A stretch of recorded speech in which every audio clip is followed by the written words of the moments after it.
This video is sponsored by Squarespace, the all-in-one platform that you can use to easily craft and manage a website for your business.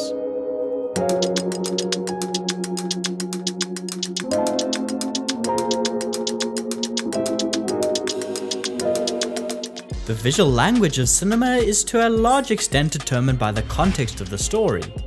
Some moments need to be slow and creeping. Some moments need to feel hot and pressured, while at other times it should feel organic and natural.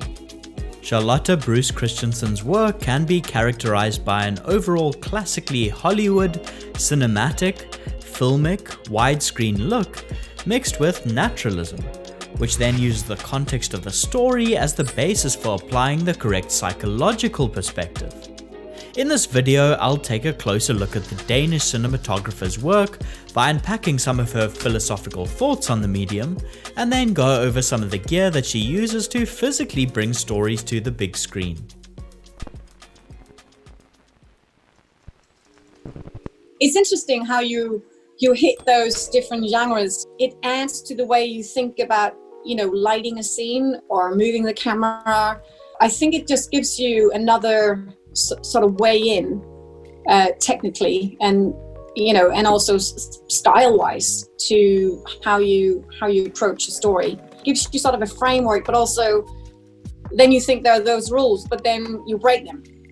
From horror films like A Quiet Place to period dramas like The Banker, and psychological mystery films like Girl on the Train, her photography has covered a range of different genres.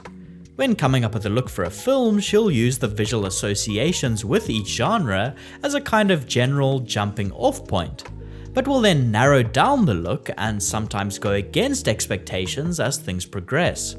The process of preparing for each film shifts. For example, when working on Fences, originally written as a play with director Denzel Washington, a lot of the early focus went to working with the actors and nailing down the feeling of how each scene would be performed using rehearsals. Whereas when working with a different director/actor, John Krasinski, they would go over older films as references in the build-up, and then be much more flexible and reactive with how each scene was filmed once they arrived on set. For A Quiet Place, John Krasinski, director and actor, both of us were like, there's something about Jaws. And I know it's not like a direct sort of like, you may not spot that in there, but the ways they were sort of lining up sort of a three shot, and this whole thing of in Jaws, you don't see the shark till very late. There's things that inspired us. I think also it's a very educational process that we all sort of constantly do. When we make a movie, you educate yourself further and further and further. She uses these films and shots as references in a way that takes into account their tone, feeling, and type of storytelling, rather than directly borrowing from their look. For example, using a classically slow, steady, reactive, quietly moving camera to build a feeling of tension in scenes, and then letting the horror come from how the performances are captured, and how the actors react to the off-screen threat. This feeds into another cinematic technique that she uses, where a psychological approach to story is taken through the imagery. She tends to shoot scenes grounded in a similar widescreen classical filmic based look, but then tweaks things like framing, camera movement, and lighting depending on the idea or effect she's after. For example, the buildings and places in The Banker were almost as important to the story as the characters were. So to better present the spaces, she shot many scenes from a lower angle with a steady frame that more fully displayed the height of the architecture in the background. While a film like The Hunt pulled more subtly from the Dogma 95 stylistic guidelines by shooting naturalistically on location and using a lot of handheld camera movement to present intimate, personal close-ups of authentic performances.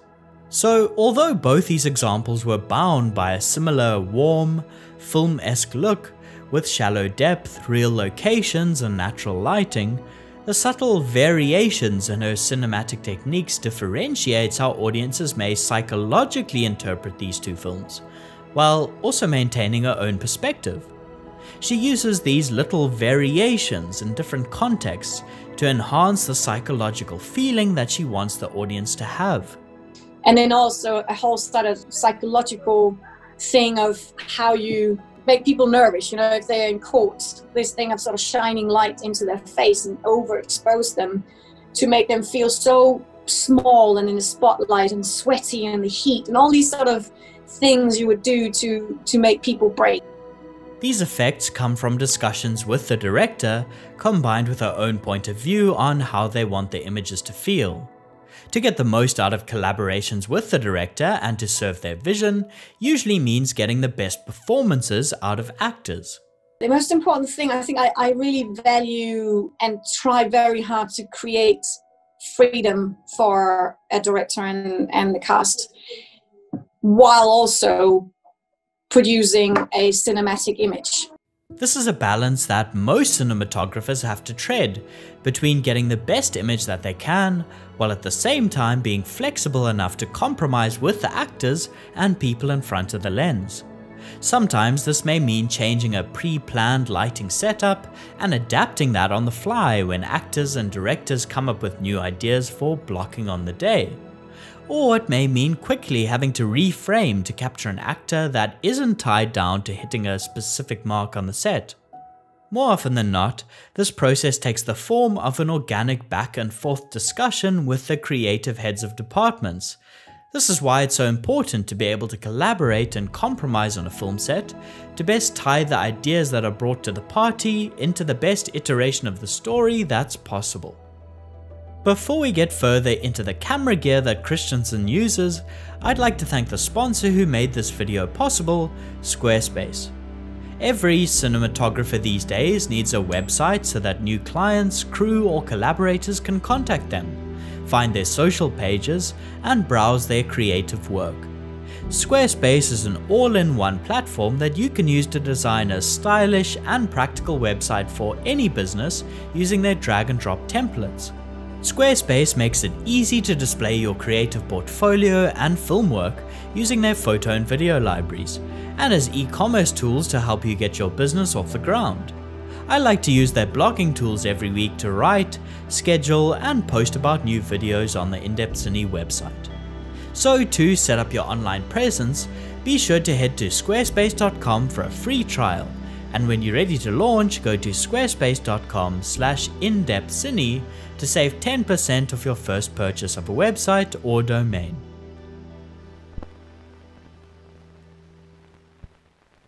I mentioned earlier that most of Christensen's cinematography has quite a consistent, warm, classical, filmic look to it.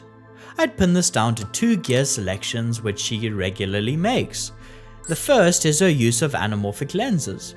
Although she has shot in the Super 35 format with vintage spherical lenses like the Cook Speed Pancros, the majority of her feature film work has used anamorphic lenses, particularly the C-series set of anamorphics from Panavision, which is sometimes supplemented by other more modern Panavision anamorphics like the T or G series. These lenses create a native widescreen aspect ratio and render images with a natural smoothness and warmth to them that has long been seen as a trademark of traditional Hollywood cinematography. The second fairly consistent gear selection she makes is to shoot on film. Of course, this isn't always possible from a production standpoint or necessarily the right creative choice for all films, but she has shot a large portion of her work photochemically on all the variations of Kodak Vision 3 color negative film. When she does shoot digitally, she tends towards the more filmic sensor in ARRI cameras like the old Alexa Plus or the Mini. The choice to shoot photochemically is in part an aesthetic one, but it's also one that is determined by the style of working that she's after. You know, the way you like to film, the way you work with film, you know, you are on set, you look towards the scene, you don't disappear into a video village and try things out. And you use your light meter and you shoot. And I think that for us, there was a nice feel to that. And then also, obviously, the very soft cinematic look where we could, you know, really use the anamorphic lenses to, you know, with the emulsion. Depending on the needs of each project or scene, she'll select different speed stocks. For the interior scenes on fences, She used the more sensitive 500T, which allowed her to expose the darker skin tones of the actors at T5.6 in the dim spaces, while still having enough latitude to preserve the brighter information outside the windows without blowing it out. Whereas this interior scene from the banker was shot on the less sensitive 50D stock. This finer grain film stock, along with her lighting, evoked the 1950s Hitchcockian period look that she was after. To enhance this look, she lit the actor with a hard light, an 18K HMI. The light beam was positioned and cut so that it hit the forehead and created a rim light highlight ping on the skin, which is reminiscent of older films from the period which use hard light sources in a similar way.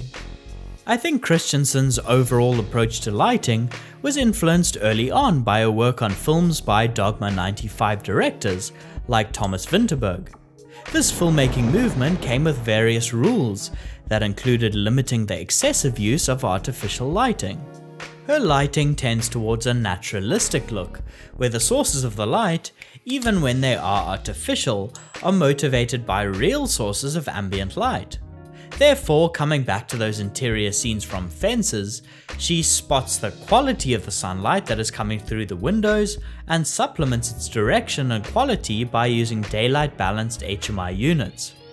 Then, to balance out the look, so that the actors do not appear too much in a shadowy silhouette, she adds fill light using ARRI sky panels, which imitates and lifts the natural sunlight that comes from the outside and bounces back more softly off the walls. Most of her lighting uses this similar approach of supplementing the existing sources of light that are naturally present at the location, whether that's in the form of sunlight, street lights at night, or artificial light from practical lamps inside a home. Just as she subtly tweaks her lighting in different ways to play to story, time period, or some kind of motivated idea, the way in which she moves the camera is also an important feature of her work. If you've been busy with the camera, if it's been handheld, or you've been running with the camera and you cut then to a still image, then it's kind of, oh my God, something's going to happen. It was very minimalistic in a way. Everything, if you move the camera a little bit, or you cut from a running shot to still, you know, these kind of very simple, minimalistic tools were very powerful. How the camera moves is often talked about, but what is discussed less often by cinematographers is the kind of movement that is present in two different shots which are cut next to each other. Something Christensen likes to think about is how to contrast two forms of camera movement, like a rapid dolly move to a slow creeping push on a dolly, for a more abrasive emotional effect.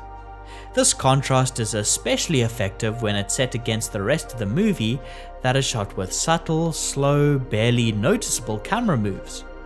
She uses a lot of these slow, steady, traditionally cinematic moves in her work, which is done with a dolly and a track. Sometimes, to get to lower angles, she'll break the neck of the dolly and shoot from low mode. Another consistent feature in her work is the use of a handheld camera. This is especially present in her early work with Dogma 95 directors, as shooting with a handheld camera was another of their aesthetic rules. But she's also continued to use this technique, particularly for more intimate close-ups, throughout various other movies shot in the US.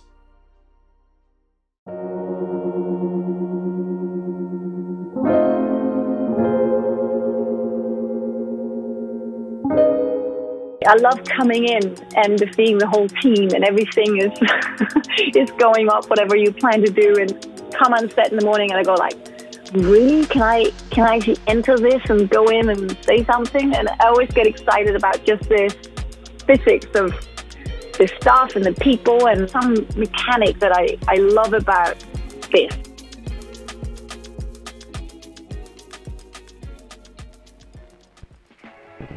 Thanks for getting to the end of this video. If you enjoyed it, please give the video a thumbs up and subscribe.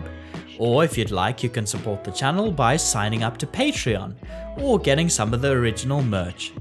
Otherwise, until next time, thanks for watching and goodbye.